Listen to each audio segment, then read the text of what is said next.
Now we will going to discuss about the dark field microscopy. Dark field microscopy uses a light microscope equipped with a special condenser and objective to brightly illuminate the microorganism in a specimen against a dark background. તો એમ કહે છે કે આપણું જે specimen છે, આપણું જે સેમ્પલ છે, એની અંદર રહેલા માઇક્રો ઓર્ગેનિઝમને જોવા માટે આ ટેકનિક યુઝ થાય છે. પણ આમાં કંઈક અલગ આપ્યું છે કે આપણું જે બેકગ્રાઉન્ડ છે એ ડાર્ક દેખાશે અને ઓર્ગેનિઝમ કેવા બ્રાઇટલી એટલે કે એકદમ લાઇટ કલરમાં ઓર્ગેનિઝમ દેખાશે. What you see through the eyepiece look rather like a dancer in a spotlight on a stage standing against a black curtain એટલે કે બ્લેક બેકગ્રાઉન્ડ. તો આપણી જે માઇક્રોસ્કોપિક ટેકનિકની અંદર એમ કીધું છે કે બ્લેક કલરના બેકગ્રાઉન્ડમાં આપણે આપણા જે ઓર્ગેનિઝમ છે એને આપણે લાઇટલી જોઈ શકીશું, એકદમ લાઇટ કલરમાં જોઈ શકીશું. The dark field condenser directs the rays of light into the specimen field at such an angle that only the rays striking an object is in the field are bent or reflected into the objective lens. Dark field condenser છે એ જે રેઝને આગળ પસાર કરે છે, બરાબર, that direct the rays, એ રેઝ સ્પેસિમેન થ્રુ આગળ વધશે અને જે આપણું જે સ્પેસિમેન હશે, સેમ્પલ હશે, એની ઉપર સ્ટ્રાઇકિંગ કરશે એટલે કે અથડામણ થશે, ત્યાંથી આગળ વધશે એટલે એનું રિફ્લેક્શન થશે અને ઓબ્જેક્ટિવ લેન્સ સુધી પહોંચશે. This method is particularly valuable for the examination of unstained living microorganisms. For example, it is useful for the identification of Syphilis bacterium which has a characteristic shape and movement when તો એમ કહે છે કે આ technique શેના માટે use થાય છે? તો અનસ્ટેઇન્ડ લિવિંગ માઇક્રો ઓર્ગેનિઝમ, એવા માઇક્રો ઓર્ગેનિઝમ કે જેને આપણે સ્ટેઇન એટલે કે કલરિંગ કરી શકતા નથી. હવે એની સેલ વોલ જે હોય એ કલર આપણું સ્ટેઇન ડાય જેને કહેવાય એ ડાય એબ્ઝોર્બ કરતા નથી એવા ઓર્ગેનિઝમને અહીંયા એક્ઝામ્પલ આપ્યું છે કે સિફિલિસ બેક્ટેરિયમને જોવા માટે. એવા તો અહીંયા સિફિલિસ એક નહીં, એવા બીજા ઘણા ઓર્ગેનિઝમ છે કે જેને આપણે ઓબ્ઝર્વ કરવા માટે આ ટેકનિક યુઝ કરી શકીએ છીએ. A high aperture dark field condenser is designed to prevent the entrance of central rays of the light straight upward into the tube of microscope. All peripheral rays are reflected obliquely to the center of the upper surface of the microscope slide. They emerge from the upper surface of the slide as a hollow cone of light apex down and centered on the object. હવે આખી આપણે વાત કીધી છે કે dark field condenser શેના માટે design એટલે કે બનાવવામાં આવ્યું છે? તો કે prevent of entrance of central rays, સેન્ટરમાં રહેલા રેઝને પ્રિવેન્ટ કરે છે. એટલે એ પ્રિવેન્ટ થઈ જશે એટલે એનું શું થશે? રિફ્લેક્શન થશે પેરિફેરલ સાઇડથી, એ ડાયરેક્ટ માઇક્રોસ્કોપમાં એન્ટર થઈ શકશે નહીં. તો all peripheral rays are reflected obliquely to the centre upper surface. તો એમ કહે છે કે પેરિફેરલ એટલે કે સાઈડમાં આવતા જે રેઝ હશે, બરાબર, તે ઇમર્જ થશે ક્યાં? તો અપર સરફેસ ઉપર એક હોલો કોન શેપ અને કોન શેપ બનશે. જે વચ્ચેના જે રેઝ હશે એ પ્રિવેન્ટ થઈ જશે અને પેરિફેરલ રેઝ હશે એ એક જગ્યાએથી એનું રિફ્લેક્શન થઈ અને કોન શેપ બનાવી અને આગળ વધશે. That's centred on the object. અને એ જે કોન શેપમાં જે રેઝ ડાયરેક્ટલી ક્યાં સેન્ટર્ડ એટલે કે કેન્દ્રિત થશે આપણું જે ઓબ્જેક્ટ, આપણા જે ઓર્ગેનિઝમ હશે એની ઉપર. Intensification of the light source is sometimes require. Intensification એટલે કે એની હાઈ ઇન્ટેન્સિટી, તીવ્રતા. તો લાઇટની તીવ્રતા વધારવી પડે છે શેના માટે? ઓર્ગેનિઝમને ક્લિયરલી વિઝિબલ કરવા માટે, વિઝ્યુલાઇઝ કરવા માટે. હવે આજે આખી પ્રોસેસની વાત કરી હતી કે કઈ રીતે રેઝ પ્રિવેન્ટ થાય અને હોલો કોન શેપ બને છે એ જોઈએ. અહીંયા આપણે જોઈએ છીએ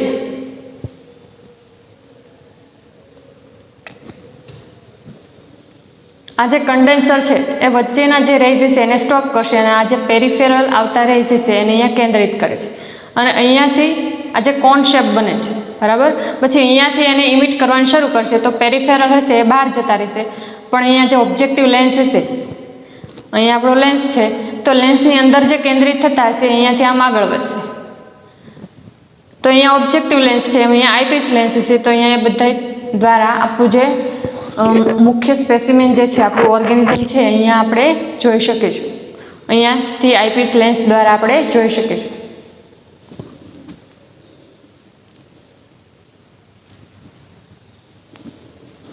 The oblique rays forming this inverted cone do not reach the eye unless some object is present to reflect or diffract them upward. તો એમ કહે છે કે આ જે ઓબ્લિક એટલે કે ત્રાંસા રેસ જે કોન શેપ બનાવે છે એ રેસ ત્યાં સુધી આપણી આંખ સુધી નથી પહોંચતા જ્યાં સુધી વચ્ચે કોઈ ઓબ્જેક્ટ એટલે કે વચ્ચે કોઈ માઇક્રો ઓર્ગેનિઝમ ન આવેલું હોય.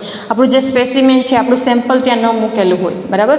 સેમ્પલ ત્યાં રાખી દીધેલું હોય એટલે કે એ જે ઓબ્લિક રેસ આ જે કોન શેપ બનાવે છે એ રેસ ત્યાં અથડાશે અને ત્યાંથી અથડાઈને આગળ ડાયરેક્ટ આઈપીસ લેન્સ સુધી પહોંચી જશે અને એના દ્વારા આપણે એને જોઈ શકીશું. The empty field therefore appear dark when a fluid containing any particle such as dust or microorganism is placed on the slide at the focal point of this oblique rays. Each particle become visible as a brightly illuminated speck because of light reflected upward from its surface into the barrel of the microscope. તો માઇક્રોસ્કોપનું જે barrel છે એમાંથી light પસાર થઈ અને એનું જે મુખ્ય ફોકલ પોઈન્ટ હશે, બરાબર, ત્યાં સુધી એ પહોંચી જશે અને આપણું જે બેકગ્રાઉન્ડ છે એ ડાર્ક દેખાશે અને માઇક્રો ઓર્ગેનિઝમ હશે એ એકદમ લાઇટ, બરાબર, એકદમ બ્રાઇટ દેખાશે.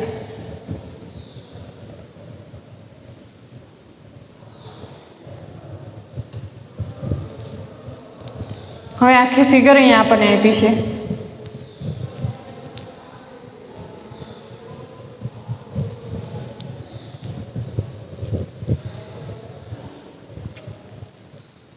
અહીંયા ડાર્ક ફિલ્ડ સ્ટોવ આપ્યું છે, બરાબર. આ જે કન્ડેન્સર છે એ અહીંયાથી આવતા આ ડાર્ક ફિલ્ડ છે અહીંયાથી જે પેરિફેરલ રેઝ પસાર થાય છે એ અહીંયા એ બે કન્ડેન્સર સુધી જશે, ત્યાંથી એ બેન્ડ વળીને અહીંયા કેન્દ્રિત થશે, ત્યાંથી બહારની સાઈડવાળા રેઝ છે એ બહાર જતા રહેશે. પણ આ જે ઓબ્જેક્ટિવ લેન્સ છે એની અંદર આવતા લેન્સ રેઝ અહીંયાથી પસાર થઈ અને અહીંયા આઈપીસ લેન્સ સુધી પહોંચી અને આપણને આપણી જે સેમ્પલ જે છે આપણું જે માઇક્રો ઓર્ગેનિઝમ છે આપણે ક્લિયરલી જોઈ શકીશું.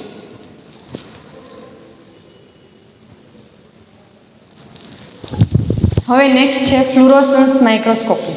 પહેલાં આપણે લાઇટ માઇક્રોસ્કોપિક ટેકનિક જોઈ જેની અંદર બેકગ્રાઉન્ડ લાઇટ હતું અને ઓર્ગેનિઝમ કલરફુલ દેખાતા હતા બિકોઝ આપણે એને સ્ટેઇન કર્યું હતું, કલર કર્યું હતું. હવે પછી આપણે જોયું ડાર્ક ફિલ્ડ માઇક્રોસ્કોપિક કે જેની અંદર આપણું બેકગ્રાઉન્ડ ડાર્ક હતું અને ઓર્ગેનિઝમ એકદમ લાઇટ દેખાતા હતા. શું કામ? તો કે આપણે એને સ્ટેનિંગ કરી શકતા નહોતા. હવે નેક્સ્ટ ટેકનિક છે fluorescence microscopic technique.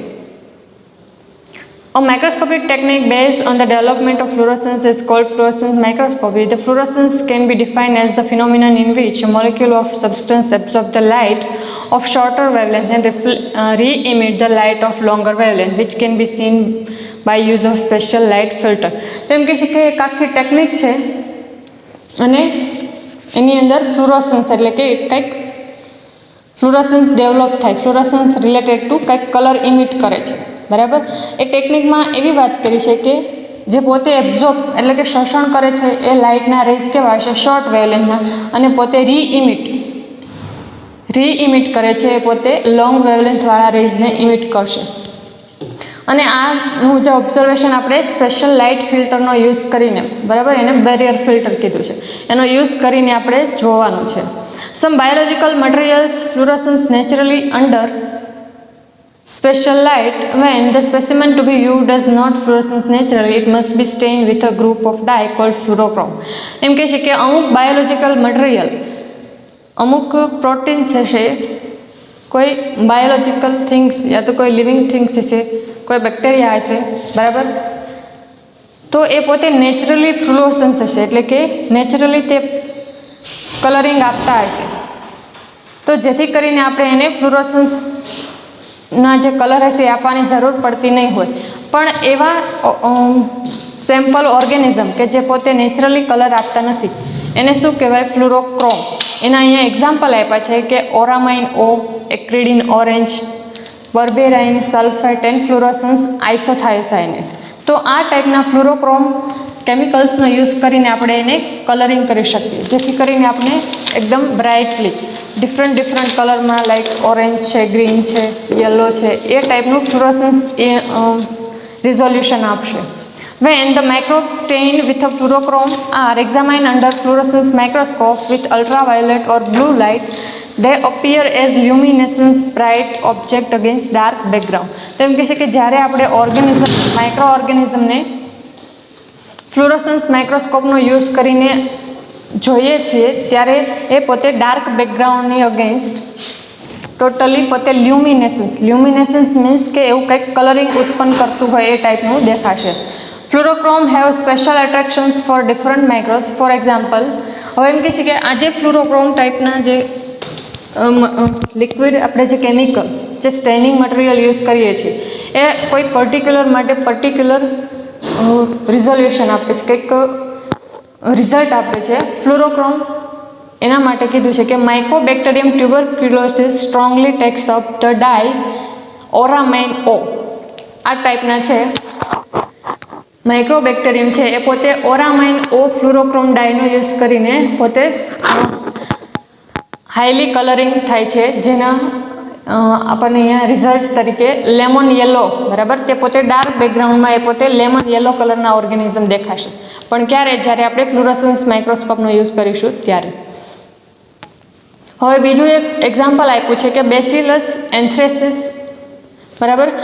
Bacillus એન્થ્રેસિસ organism છે એ પોતે એપલ ગ્રીન કલરના દેખાશે. પણ ક્યારે? જ્યારે આપણે એને ફ્લુરોસેન્સ આઇસોથાયોસાયનેટ કેમિકલનો યુઝ કરીને આપણે એને કલરિંગ કરીશું ત્યારે.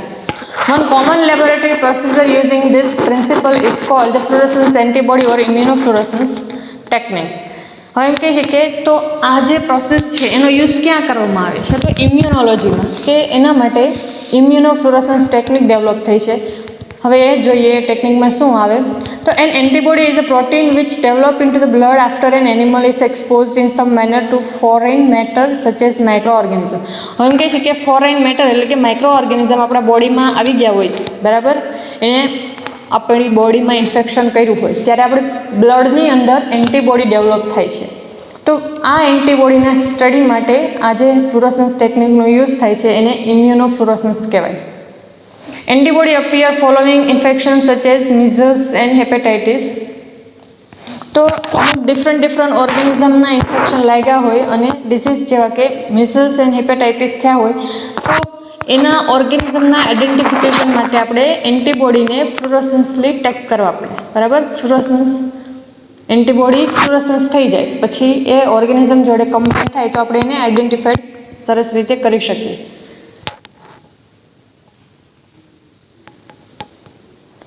હવે આપણને અહીંયા કીધું છે an antibody react or combine specifically with whatever stimulate its production for the fluorescence antibody test a fluorescent dye is attach to an antibody that is known to specifically react with certain micro organism.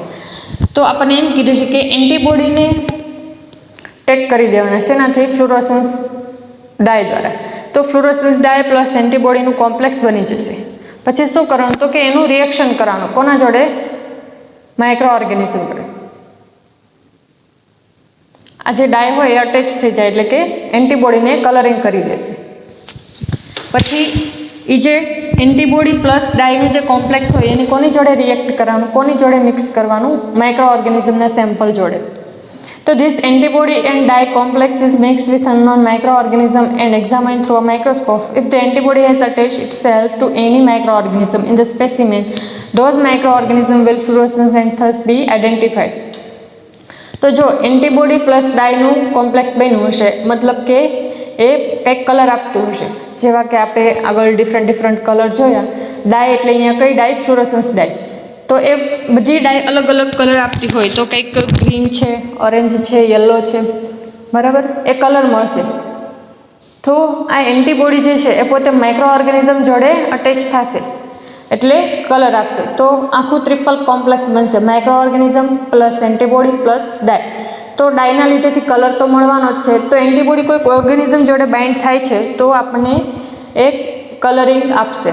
The use of antibody makes the identification of microorganism more specific and more rapid than possible with culture technique. તો આ ટાઈપની technique, બરાબર, ફ્લુરોસન્સ ડાયનું tagging કરીને કરવામાં આવતી technique દ્વારા આપણે micro ઓર્ગેનિઝમને બહુ ઝડપથી આઈડેન્ટિફાઈડ કરી શકીએ છીએ. ફ્લુરોસન્સ microscope employ an objective lens that also act as a condenser એમ કહે છે કે ફ્લુરોસન્સ માઇક્રોસ્કોપની અંદર આવેલું જે ઓબ્જેક્ટિવ લેન્સ હશે એ પોતે કન્ડેન્સર તરીકે પણ વર્ક કરશે, એટલે કે બિનજરૂરી રેઝને પ્રિવેન્ટ કરશે. A mercury vapor arc lamp or other light source produces an intense beam of light that passes through an exciter filter. હવે આના માટે લાઇટ સોર્સ તરીકે મર્ક્યુરી વેપર આર્ક લેમ્પનો યુઝ કરવામાં આવે છે. અને પછી ક્યાંથી પાસ થશે? એક્સાઇટર ફિલ્ટરમાંથી. હમણાં આપણે ફિગરમાં જોઈએ.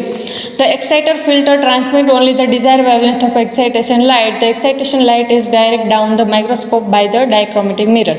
હવે લાઇટ સોર્સમાંથી એક્સાઇટર ફિલ્ટરમાંથી ડાયક્રોમેટિક મિરરમાંથી આપણું જે ઓબ્જેક્ટ હશે એના ઉપર લાઇટ પસાર જશે અને ઓબ્જેક્ટમાંથી ડાયરેક્ટ બેરિયર ફિલ્ટર અને બેરિયર ફિલ્ટરમાંથી ડાયરેક્ટ આઈપીસ દ્વારા આપણે એને જોઈ શકીશું. હવે આખી ફિનોમિના જોઈએ.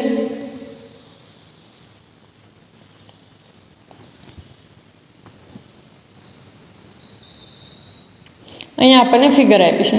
હવે લાઇટ સોર્સ તરીકે આપણે હમણાં જોયું તો કોણ હશે? મર્ક્યુરી વેપર આર્ક લેમ્પ હશે. એ પોતે લાઇટ ઇમિટ કરશે. અહીંયા આપણને આ જે છે એક્સાઇટર ફિલ્ટર આપેલું છે, બરાબર, ફર્સ્ટ સ્ટેપમાં. તો એક્સાઇટર ફિલ્ટરમાંથી લાઇટ રિફ્લેક્શન થશે ઓનલી શોર્ટ વેવલેન્થની. પછી અહીંયા ડાયક્રોમેટિક મિરર આપેલો છે. તો એના દ્વારા લોંગ વેવલેન્થની લાઇટ હશે અહીંયા ઓબ્જેક્ટ ઉપર પડશે. અહીંયા આપણું ઓબ્જેક્ટ એટલે કે આપણું માઇક્રો ઓર્ગેનિઝમ હશે. પછી અહીંયાથી લાઇટ જે પસાર થશે એ અહીંયા બેરિયર ફિલ્ટરમાંથી ફિલ્ટરિંગ થશે અને અહીંયા આઈપીસ લેન્સ આપેલો હશે. ત્યાંથી મેઇન ફોકસિંગ થઈને આપણું જે ઓબ્જેક્ટ છે એ સરસ રીતે દેખાશે.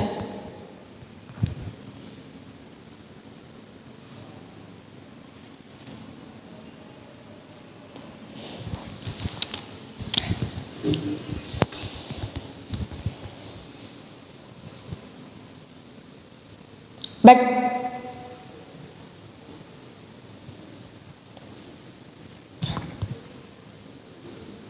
okay. So this mirror reflect light of shorter wavelength but allows the light longer wavelength to pass through. The excitation light continues down, passing through the objective lens to the specimen, which is usually stained with molecules called fluorochromes. એમ કહે છે કે મિરરમાંથી કોનું reflection થશે? Only shorter વેવલેન્થવાળી લાઇટનું. અને જે long વેવલેન્થવાળી હશે એ પસાર થઈ જશે. શોર્ટ વેવલેન્થવાળી હશે એ પોતે રિફ્લેક્ટ થઈને રિવર્સ આવતી રહેશે. પછી ત્યાંથી શું તો કે ઓબ્જેક્ટિવ લેન્સ સુધી પાસ થશે અને જે આપણું જે સ્પેસિમેન હશે જે ફ્લુરોક્રોમ દ્વારા સ્ટેન થયેલું છે આપણે ઇઝીલી જોઈ શકીશું. The fluorochrome absorb light energy from the excitation light and fluorescence brightly. The emitted fluorescent light travel up through the objective lens into the microscope. હવે એમ કહે છે કે એ જે એબ્ઝોર્બ થયેલી લાઇટ હશે એ અપર સાઇડ ટ્રાવેલિંગ કરશે અને ઓબ્જેક્ટિવ લેન્સ સુધી પહોંચશે. Because the emitted fluorescence light has a longer wavelength, it passes through the dichromatic mirror to barrier filter which block out any residual excitation light. તો એમ કહે છે કે પછી ત્યાંથી ડાયક્રોમેટિક મિરરમાં પસાર થશે અને ત્યાંથી છેલ્લે ફિલ્ટર આવેલું છે જેને આપણે બેરિયર ફિલ્ટર કહેવાય. તો એમાંથી પસાર થશે એટલે જે આપણી જે ડિઝાયર લાઇટ હતી એ જ પસાર થશે. બીજીની જે વધારાની લાઇટ હશે એ ત્યાંથી બ્લોક થઈ જશે, ત્યાંથી આગળ પસાર થઈ શકે નહીં, કેમ કે આ જે ફિલ્ટર છે એનું સ્પેશિયલ કામ જ એ છે કે બિનજરૂરી લાઇટને એ પોતે પ્રિવેન્ટ કરે. Finally, the emitted light passes through the barrier filter to the eyepiece અને ફિલ્ટરમાંથી આઈપીસ લેન્સ સુધી પહોંચશે. The fluorescence microscope has become an essential tool in microbiology. જેથી કરીને આ જે ટેકનિક છે ફ્લુરોસન્સ માઇક્રોસ્કોપી એ એકદમ ઇસેન્શિયલ એટલે કે જરૂરી ટેકનિક છે શેની અંદર? માઇક્રોબાયોલોજી ફિલ્ડની અંદર. Bacterial pathogens can be identified after staining with fluorochrome or specially tagging them in a fluorescence slip label antibody using immunofluorescence procedure. હવે એમ કહે છે કે તો આના દ્વારા આપણે બેક્ટેરિયલ પેથોજન અને એન્ટીબોડીને સ્ટડી કરી શકીએ. In ecological study, the fluorescence microscope is used to observe microorganisms stained with fluorochrome labeled probes or fluorochrome that bind specific cell constituent. In addition, microbial ecologists use epifluorescence microscopy to visualize photosynthetic microbes as that pigment naturally fluoresces when excited by light of specific wavelength. તો આપણને એમ કીધું છે કે આ ટાઈપની technique શેના માટે, તો કે માઇક્રો ઓર્ગેનિઝમ કે જે પોતે ફ્લુરોક્રોમ ડાય દ્વારા લેબલ કરેલા હશે એના સ્ટડી માટે યુઝ થશે. બીજું કે ઇકોલોજિસ્ટ હશે, જે માઇક્રોબિયલ ઇકોલોજિસ્ટ હશે તો એને પણ આ ટેકનિકનો યુઝ કરીને પોતે માઇક્રો ઓર્ગેનિઝમને સ્ટડી કરશે. અમુક ફોટોસિન્થેટિક માઇક્રોબ કે જે પોતે નેચરલી ફ્લુરોસન્સ છે, પોતાની અંદર નેચરલી જ આવું ટાઈપના ફ્લુરોસન્સ મોલેક્યુલ્સ આવેલા છે કે જે નેચરલી આવી રીતના કલર ઇમિટ કરે છે, તો એના સ્ટડી માટે પણ આ ટેકનિક યુઝ થશે. It is even possible to distinguish live bacterium from dead bacterium by the color their fluorescence after treatment with a specific mixture of stain. તો એકવાર આપણે એને સ્ટેનિંગ કર્યા પછી કયા ટાઈપનો કલર ઇમિટ કરે છે એટલે કે ઉત્પન્ન કરે છે એના દ્વારા આપણે એને ડિસ્ટિંગ્વિશ એટલે કે જુદા પાડી શકીએ કે બેક્ટેરિયા છે એ લાઈવ કન્ડિશનમાં છે કે ડેડ કન્ડિશન એટલે કે જીવંત છે કે મરી ગયેલા કિલ થયેલા છે. Thus the microorganisms can be viewed and directly counted in a relatively undisturbed ecological like તો જેથી કરીને આપણે માઇક્રો ઓર્ગેનિઝમને કાઉન્ટ કરી શકીએ છીએ ડાયરેક્ટલી આ ટેકનિકનો યુઝ કરીને. Another important use of fluorescence microscopy is the localization of specific protein within cell. તો સેલની અંદર પ્રોટીનની અંદરો અંદર લોકલાઇઝેશન એટલે કે એક જગ્યાએથી બીજી જગ્યાએ બરાબર એ પોતે જે પ્લેસ ચેન્જ કરે છે તો એના સ્ટડી માટે પણ આપણે આ ટેકનિકનો યુઝ કરી શકીએ છીએ. One approach is to use genetic engineering technique that fuse the gene for the protein of interest to a gene isolated from jellyfish belonging to the genus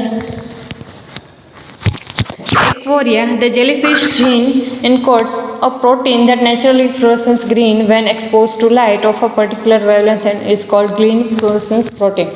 તો એમ કહે છે કે જીનેટિક એન્જિનિયરિંગ માટે પણ આ ટેકનિક યુઝ થાય છે કે ધારો કે અહીંયા આપણને જેલીફિશનું એક્ઝામ્પલ આપ્યું છે કે જેલીફિશની અંદર એક પ્રોટીન આવેલું છે કે જે પોતે ગ્રીન ફ્લુરોસન્સ કલર આપે છે, તો એને શું કીધું છે ગ્રીન ફ્લુરોસન્સ પ્રોટીન કીધું છે.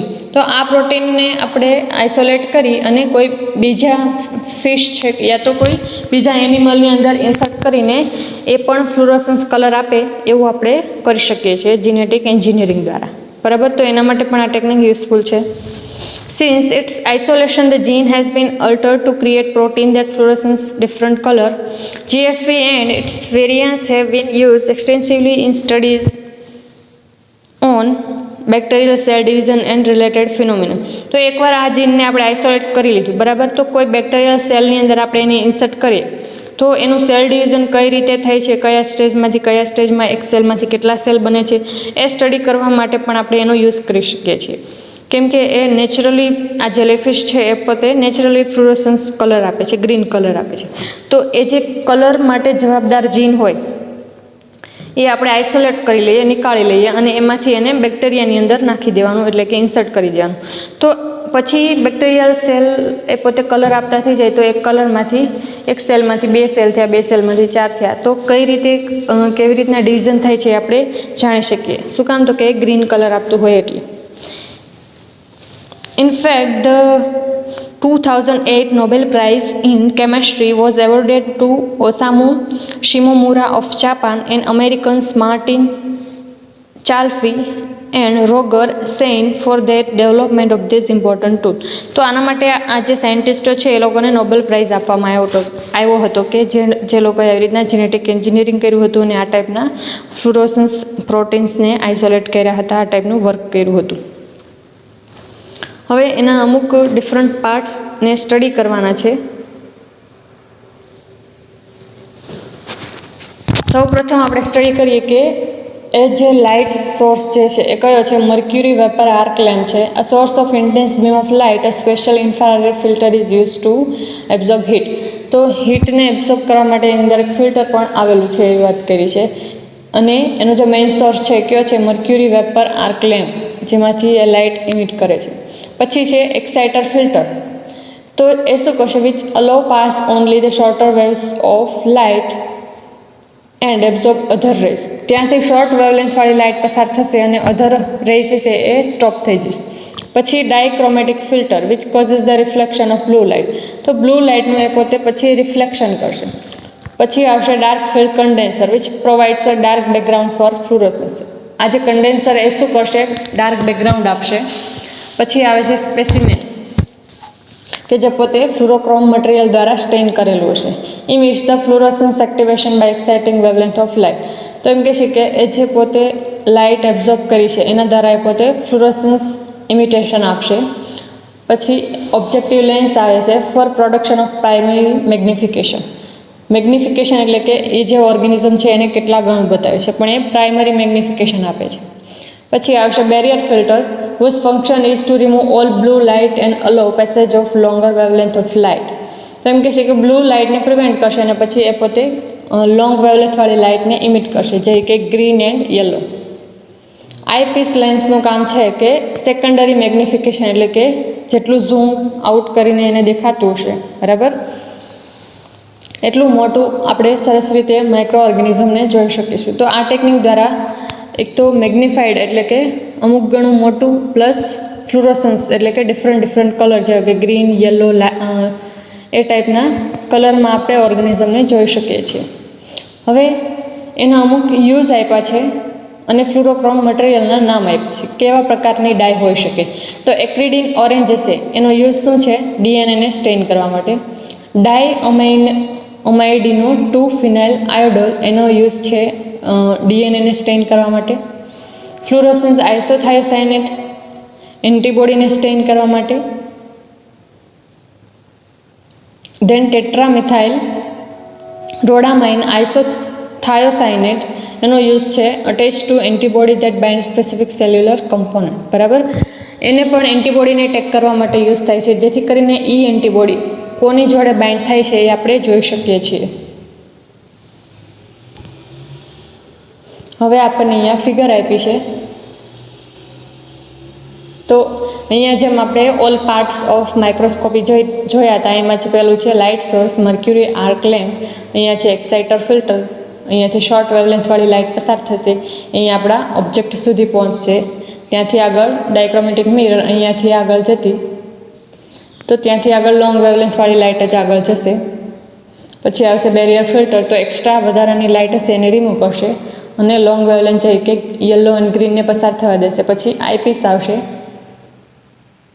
અહીંયા જે ઓબ્જેક્ટિવ લેન્સ હશે એ પ્રાઇમરી મેગ્નિફિકેશન આપશે અને આઈપીસ લેન્સ છે એ સેકન્ડરી મેગ્નિફિકેશન આપશે. તો અહીંયાથી જે આપણે જોઈશું તો આપણું આ જે ઓબ્જેક્ટ છે એકદમ ઝૂમ થયેલું અને કલરફુલ દેખાશે. તો આ હતી ફ્લુરોસન્સ માઇક્રોસ્કોપિક ટેકનિક. અહીંયા સુધી રાખીએ. આપણે નેક્સ્ટ લેક્ચરમાં ફેઝ કોન્ટ્રાસ્ટ ટેકનિક જોઈશું.